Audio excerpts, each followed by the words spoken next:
Voilà.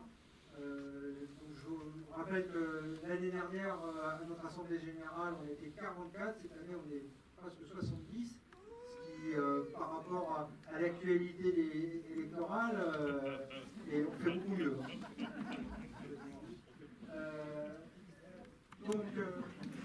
J'espère qu'on sera nombreux. Il y avait pas mal de monde sur la séance précédente, donc c'était plutôt plaisant. Moi, je viens essentiellement pour répondre à vos questions, en fait, à l'AG, en rappelant à la fois notre fidélité à l'association et nos remerciements chaleureux pour cette année complexe pour nous, donc pour vous aussi, mais qui en même temps est reparti sur les chapeaux de roue. Là, vous avez vu dans les éditoriaux, tout ça.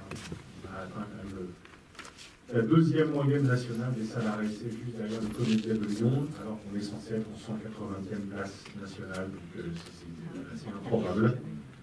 Ça va pas durer, mais on est quand même très très content, et du coup ça nous donne des arguments et des armes supplémentaires pour la rentrée, pour préparer un beau festival, y compris parce qu'on met dans la balance le fait que ce sera aussi le 50e anniversaire du Méliès en septembre. Donc nous allons le fêter. On tente un truc qu'on va sûrement pas réussir, mais qui est rigolo à tenter, c'est que nous venons d'envoyer un courrier à l'éditeur d'un certain Quentin Tarantino pour voir si ça ne va pas passer. Voilà, ça va sûrement pas marcher. Mais il sort un livre à la rentrée, et poliment, comme un joint, en disant tu veux pas qu'on essaye, et j'ai un peu dit oui. 50 invités. On verra. Comment 50 invités. 50 invités pour Quentin Tarantino. Ah oui. 50 Tu négocies déjà. Tu ne sais pas encore ce qu'il y a au programme, mais tu es déjà en train de négocier les places gratuites. Non, t'as pas compris. Ah, 50 invités au total pour le 50e anniversaire. Ah oui. Bah, nous, les grands. Ah oui, donner la parole à 50 invités, c'est pas gérable, ça, on va pas faire ça. Non, mais on est déjà en train de caster un petit peu sur le week-end, parce qu'on commence à voir des films qui sont à Cannes. Le code d'ouverture du Méliès, et bien Claire, tu témoigneras en public de cette première séance du Méliès en 1971, puisque c'était ça. Il y a des images au passage qu'on avait mis dans la petite bande-annonce pour le projet d'ouverture ici. En fait, on avait retrouvé des images à l'INA. Et donc, c'est assez chouette. Il y a la télé, la bande-son est drôle, donc ça se trouve sur Internet, puisqu'on annonce que désormais, les mecs de Montreuil sera probablement, entre autres, grâce au Méliès, les nouveaux Champs-Élysées de Paris. C'était sympathique. Est-ce que vous avez des questions ou des remarques auxquelles je puisse répondre? Alors, les dates du festival de rentrée, c'est 16 au 19 septembre.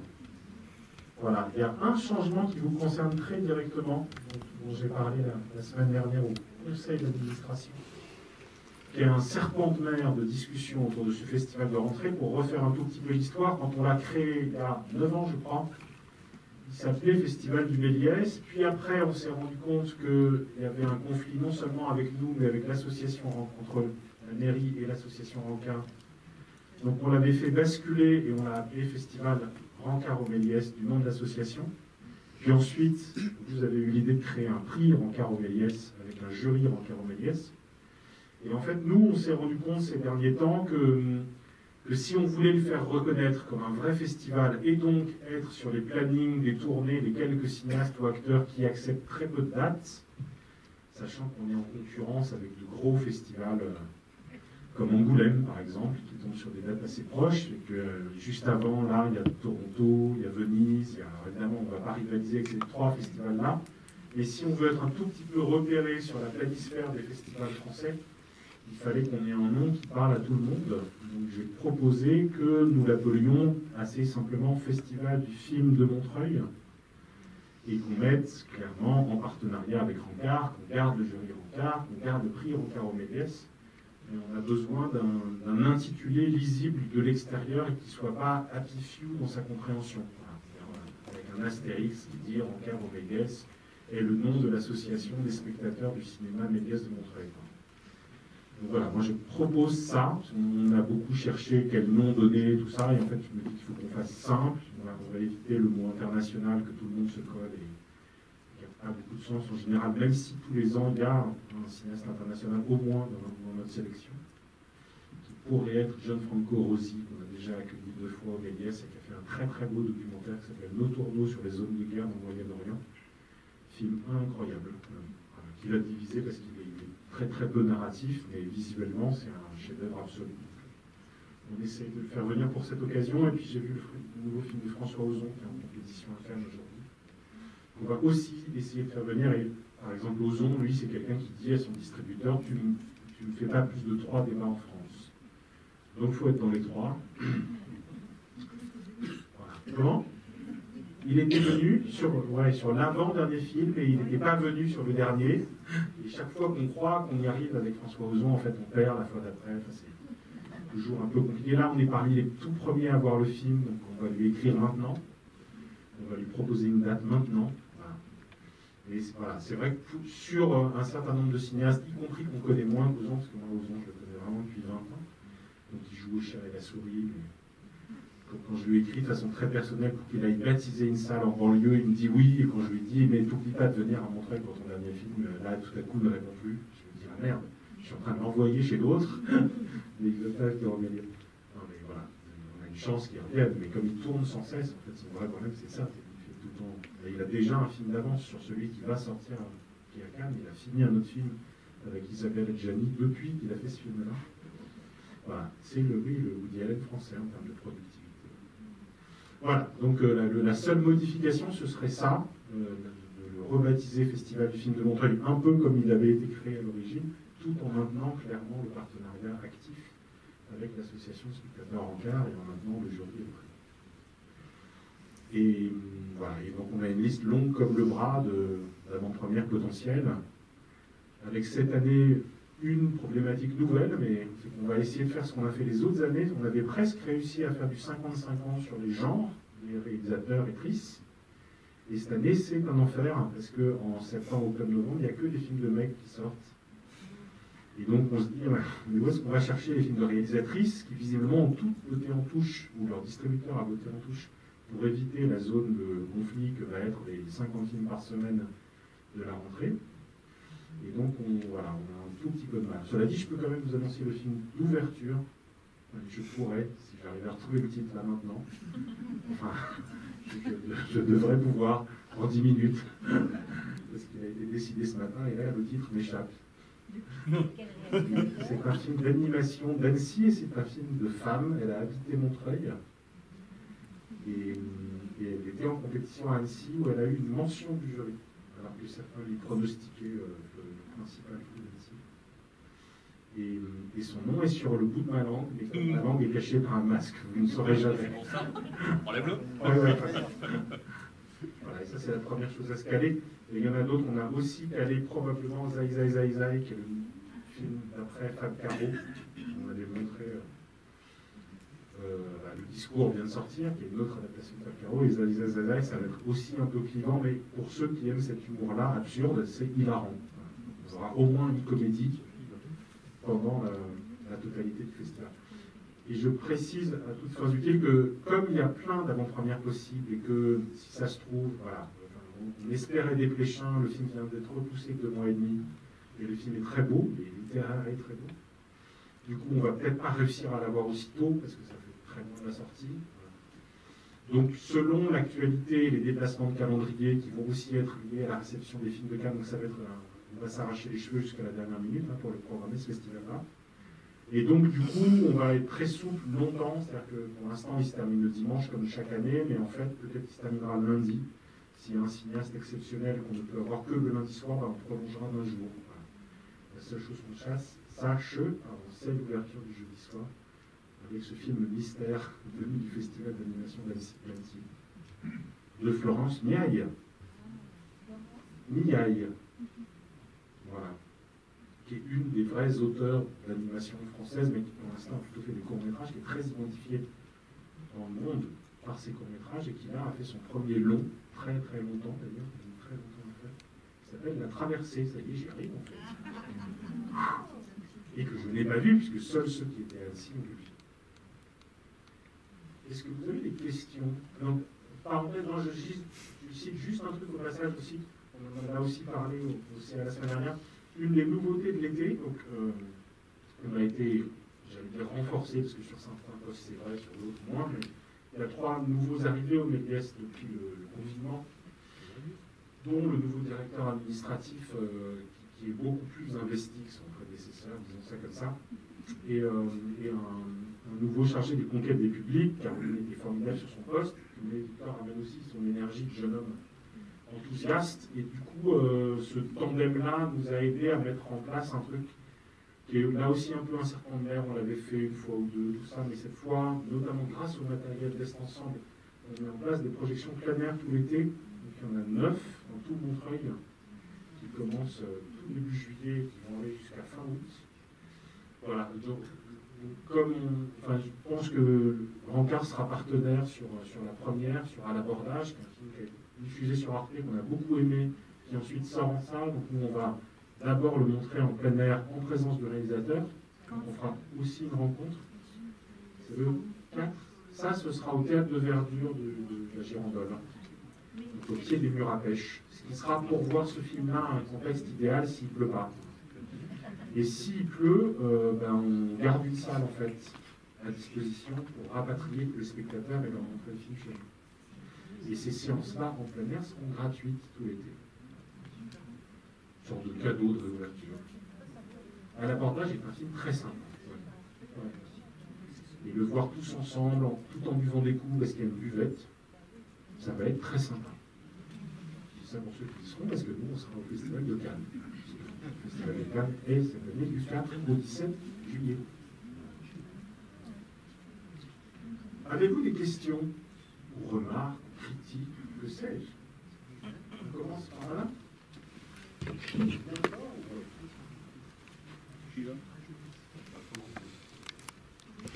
Bonjour, il se trouve que il se trouve que je crois savoir qu'il y a le film Suprême qui sort également cet automne. Oui.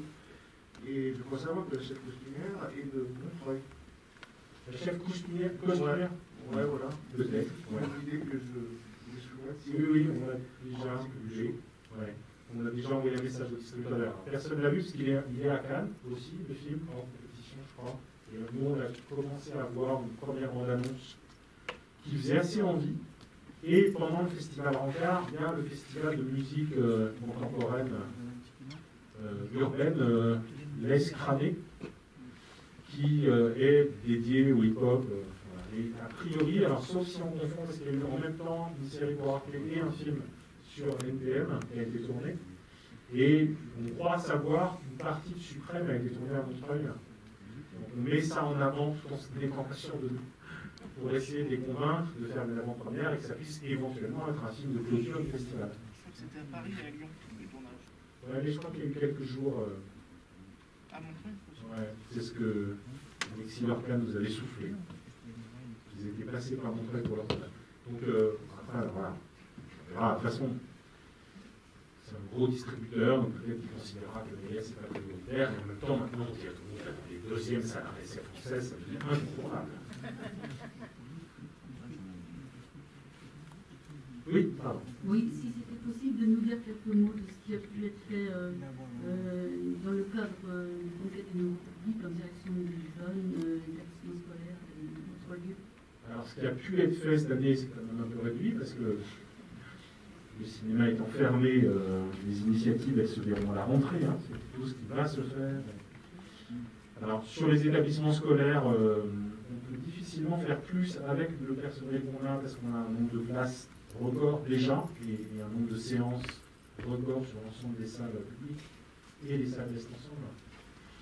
Donc, ce qu'on peut faire, c'est renforcer le lien qu'on a avec quelques classes, quelques enseignants, quelques profs qui s'intéressent particulièrement au cinéma, et notamment de montrer, y compris parfois de façon publique, les films qu'ils font dans les écoles.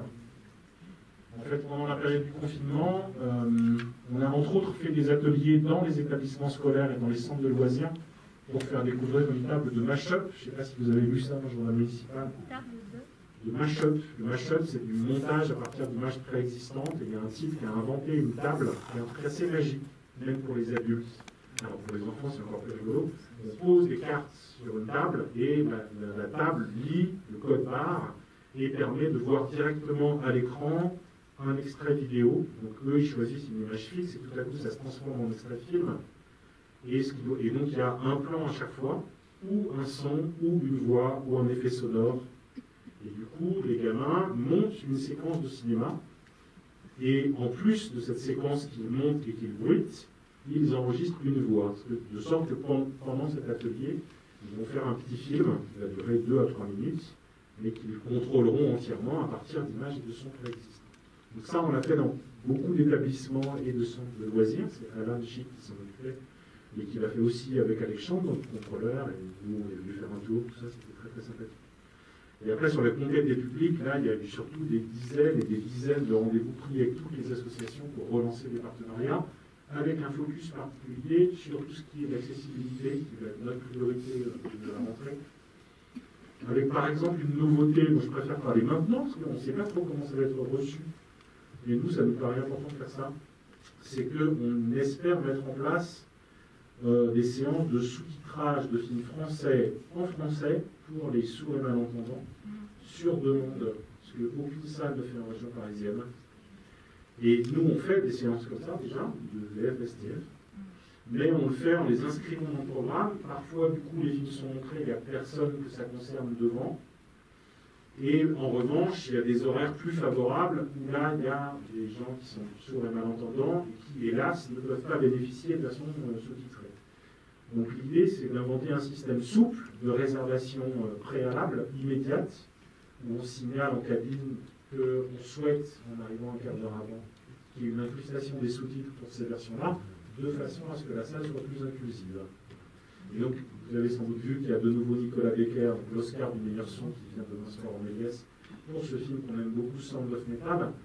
Parce que du coup, le débat sera animé par l'association de travail autour des handicaps et de l'accessibilité au cinéma, qui s'appelle Retour d'image. C'est la présidente qui animera la séance. Et là aussi, on fera traduire le débat en des signes pour une plus grande accessibilité. Donc, un de nos axes, ce sera cet accès de tous au cinéma, pour essayer d'être une salle un peu pilote, y compris pas seulement informellement comme ça chez nous, mais nationalement par le biais d'un dispositif qui s'appelle Futura Cinéma, qui est une initiative du Festival des Arcs, qui s'est dit sur l'année, ce serait bien d'avoir des projets innovants, et nous on s'est inscrit avec les salles Sophie du Lac à Paris dans ce projet-là de développer l'accessibilité du cinéma pour ceux qui en sont éloignés.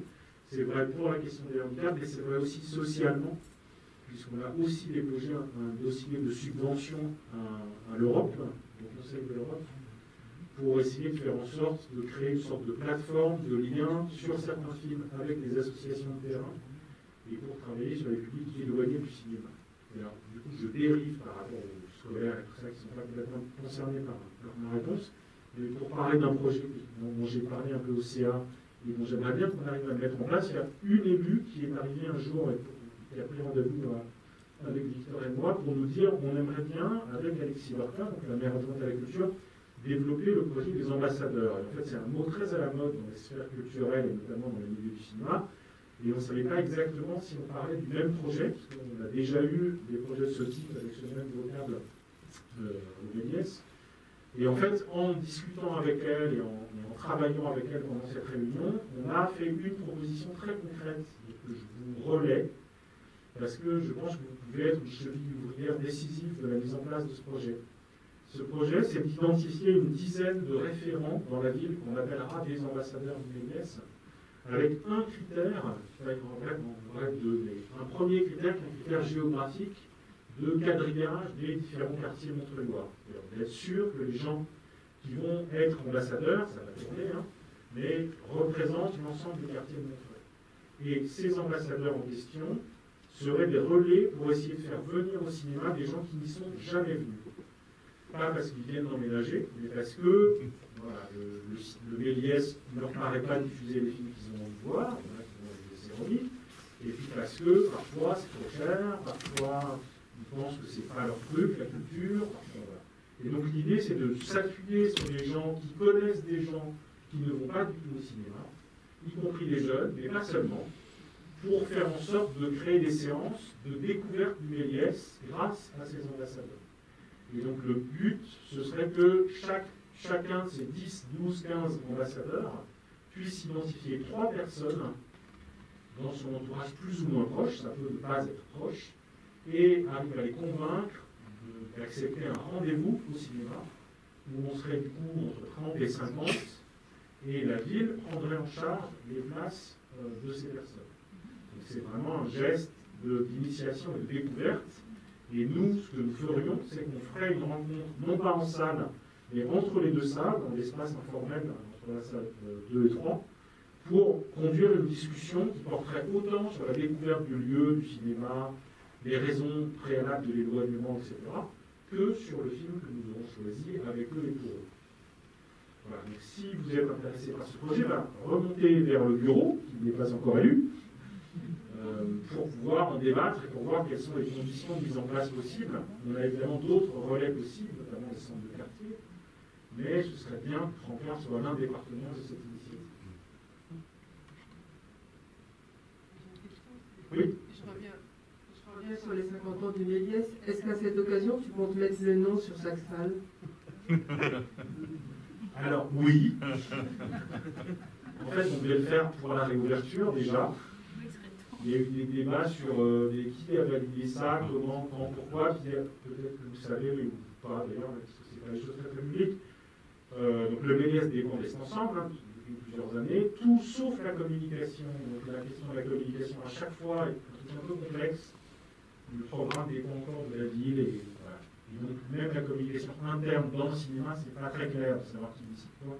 Donc il y a toujours un petit flottement et l'ensemble vient de changer de direction de la culture, puisque l'ancien, jusqu'à il y a quelques jours, directeur de la bibliothèque de Montreuil vient d'être élu, choisi, pas élu, mais choisi, comme directeur de la culture d'Estançon. Ce qui nous paraît une très bonne nouvelle, parce que c'est un titre très bien, Fabrice. Mais ce qui du coup a aussi créé une espèce de zone un peu floue, où là, tout va peut-être changer, donc on décide rien. Voilà.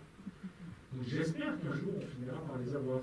Ne faisons pas trop moche, tout ça, c'est aussi ça. Concrètement, qui les fait, comment est-ce qu'on décide de la typo, tout ça. Genre de débat que vous verrez dans le film de Podalides, si vous n'avez pas entendu. Oui, c'est un truc à dire. Hein? Oui, si ça, c'est baptisé. Tu peux nous dire parce que moi je... Oui, je peux te dire. Oui. Alors j'essaie de le faire dans l'ordre parce que il y a un petit débat, c'est une espèce de private joke, on appelle ça. Mais...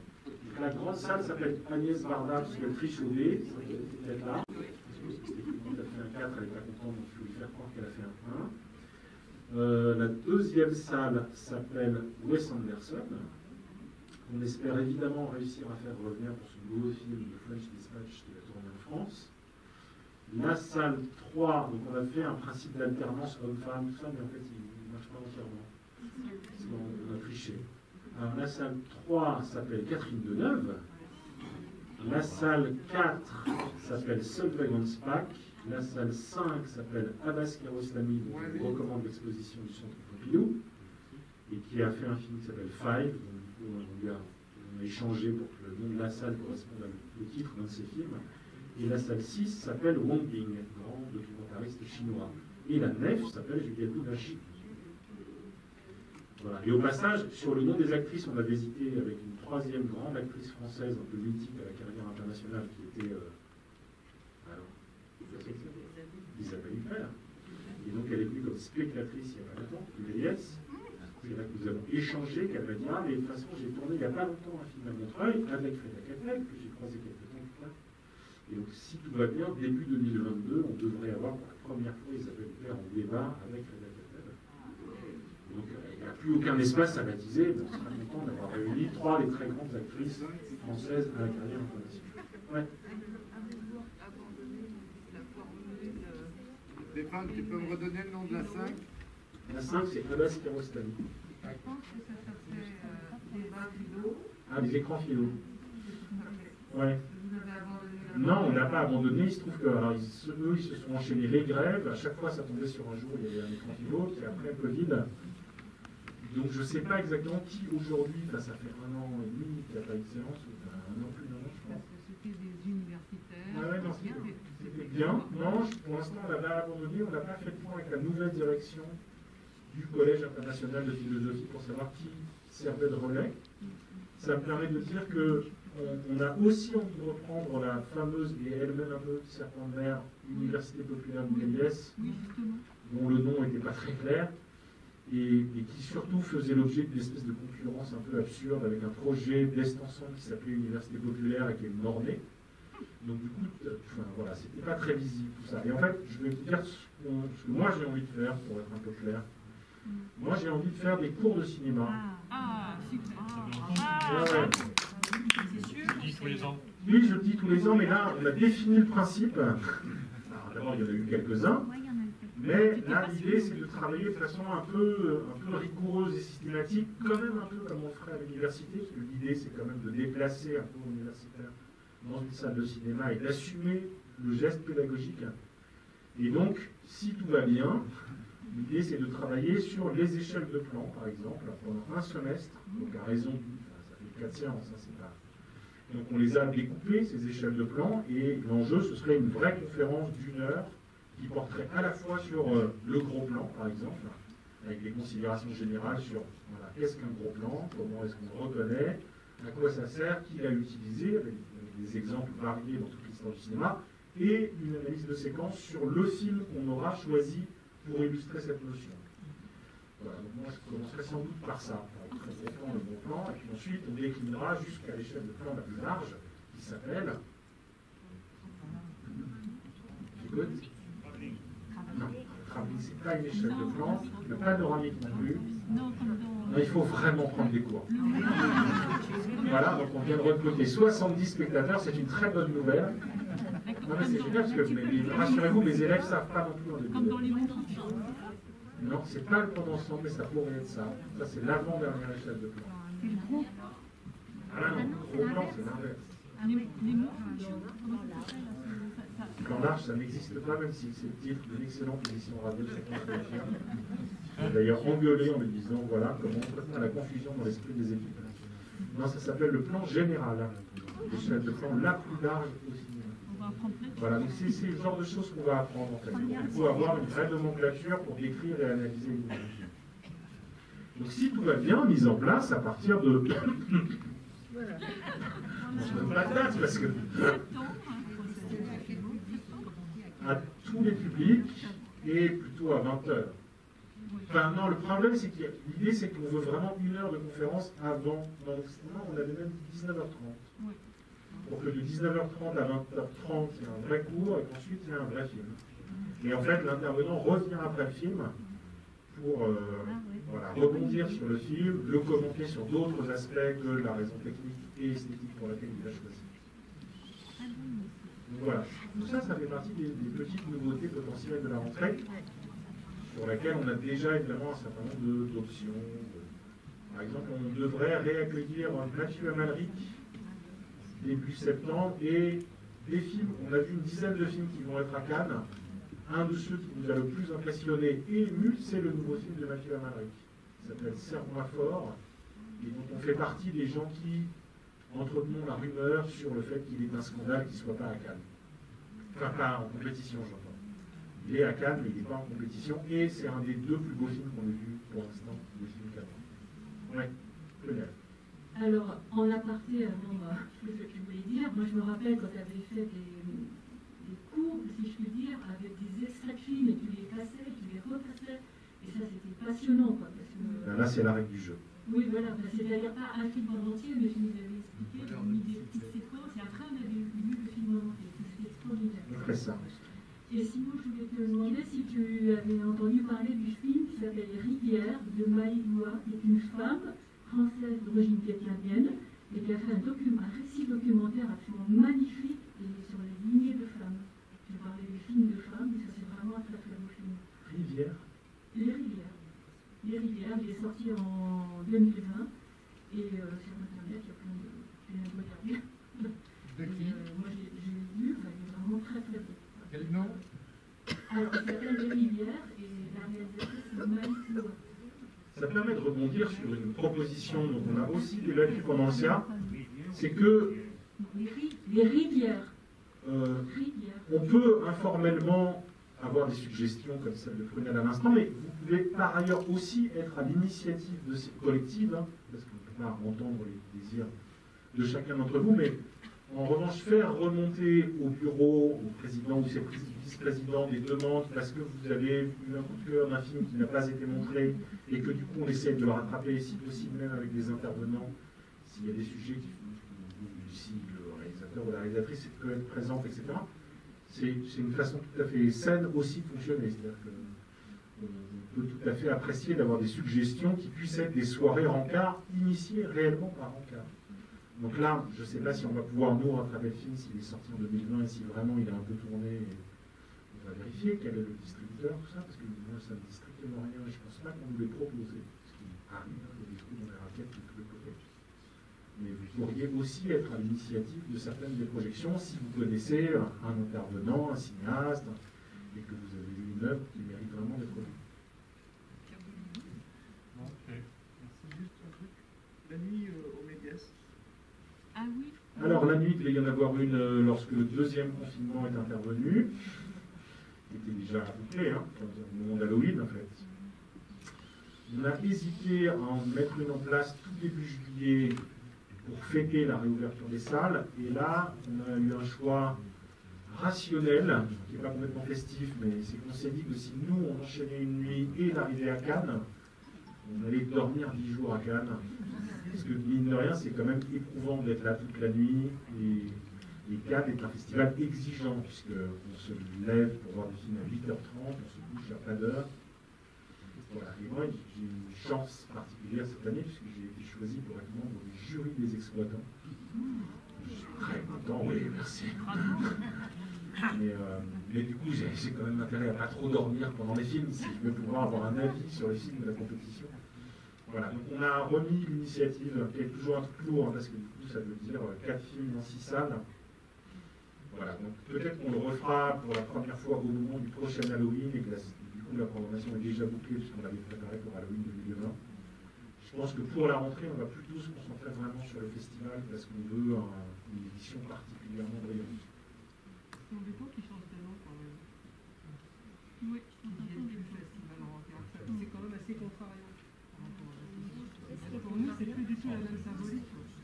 Ah oui, le problème, c'est qu'il faut que ça parle en dehors des membres de l'association. Ah si, rencard au Méliès, quand tu vas à Ivry ou à Paris, les gens ne connaissent pas l'association, c'est la vocation montrémoise. Alors là, l'enjeu, c'est de faire un festival national. Au Méliès, c'est pas rencard tout. Non, mais même le nom de Méliès, on ne l'a pas gardé. Parce qu'il y a des Méliès partout. À Saint-Étienne. C'est ce qui a été décidé, ça ne revient pas, c'est pas le lieu. Non, mais après, C'est décidé, c'est l'enjeu, c'est d'ouvrir au maximum et que du coup, quand il y a un calendrier des festivals, il y ait désormais un festival du film mondial. Donc pour la ville, c'est bien, pour le Méliès, c'est bien, et nous, on s'engage évidemment à ce que le nom de l'association apparaisse systématiquement en très bonne place, puisque l'enjeu, c'est que la collaboration continue à être très effective et que le jury soit toujours présent, que la remise du prix soit présente. De toute façon, notre rôle, nous, c'est de soutenir le cinéma public de qualité, de soutenir le Méliès, et si c'est l'intérêt du plus grand nombre, et que même si on n'a pas la première place, mais qu'on garde une place importante, qu'on soit bien visible, je pense que sur le bureau, il est plutôt pour. Hein. Après, bien sûr, vous donnerez votre avis, mais on pense que c'est l'intérêt général, et puis et si c'est l'intérêt du Méliès, si c'est l'intérêt de la programmation du festival, qui va permettre d'avoir des producteurs, des distributeurs qui investissent plus sur le Méliès et sur Montreuil, ben, je pense qu'on doit suivre. C'est-à-dire qu'à terme, l'enjeu, c'est que dans 5 ans, les distributeurs, j'ai entendu ça pour Boson aujourd'hui, le distributeur, il dit, voilà, moi, mon cinéaste, il va à Angoulême, il va à Venise, il va à Angoulême, il va... Voilà, là, dans la liste, il ne peut pas aller à Rencard au Méliès. Il y a un truc où il faut vraiment qu'on le fasse émerger comme un festival important sur la carte géographique des festivals. Dernière question. Ouais, pardon. Oui, Stéphane, Jean-Louis Le Gall, au micro. L'annonce, j'aurais aimé que ce soit le président qui la fasse, l'annonce de cette nouvelle appellation. Il t'en a laissé la primeur pour que tu nous expliques très précisément les bonnes raisons. Et tu sais que nous étions un certain nombre à vouloir ce changement d'appellation parce que le Rencard au Méliès est absolument inconnu. Et lorsque, à l'époque, je m'occupais de la presse pour attirer l'attention sur le festival, on me demandait naturellement, c'était quoi Rencard au Méliès? Et naturellement, si on a un esprit un peu plus conquérant, on doit le lier à la ville qui l'organise. regardez tous les festivals qui se tiennent, ben, ils sont naturellement baptisés du nom de la ville, hein, que ce soit le festival du film Polichy à Cognac, etc. Deuxième point qui m'intéresse beaucoup plus, parce que j'avais entendu parler simplement du festival du Méliès. Et pour moi, il manquait la notion de cinéma. Tu viens de dire film. C'est essentiel. Troisième point, il est très urgent de déposer, quand le projet sera établi, de déposer ce nom. Il ne faut jamais l'oublier parce que parfois on a des surprises. On peut nous le racheter. Par exemple, j'ai un exemple particulier. François a été racheté, il n'avait jamais déposé de label. On pourrait vérifier s'il y a une salle de cinéma à Montreuil-sur-Mer qui pourrait nous voler le titre.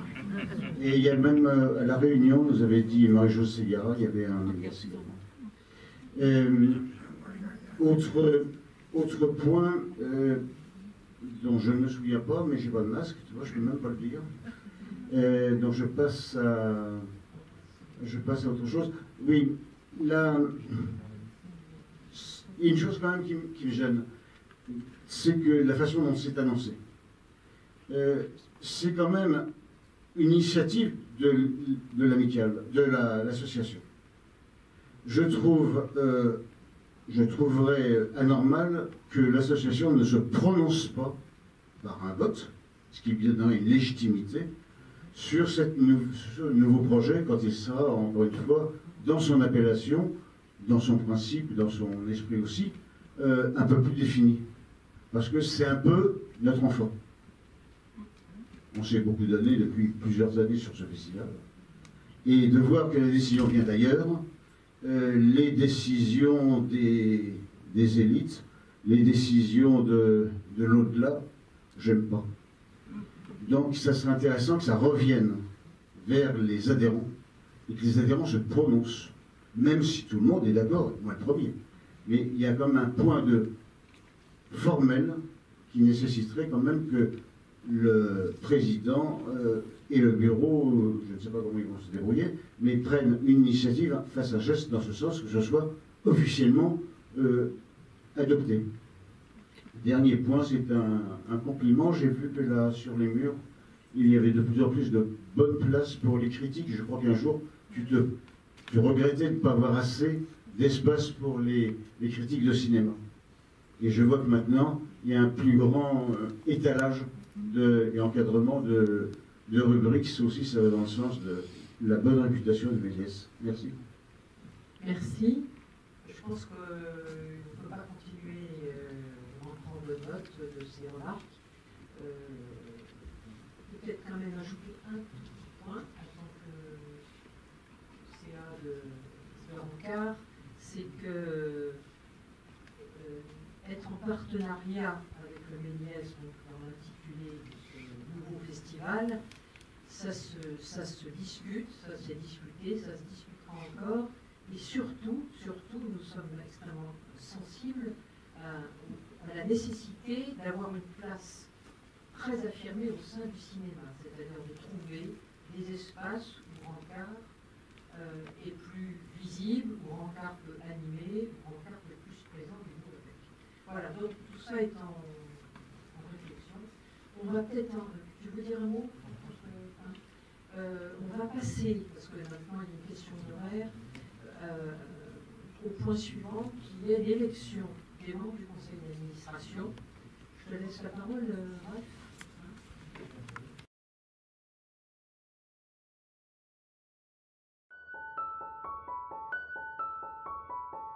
La famille, c'est tout sauf simple.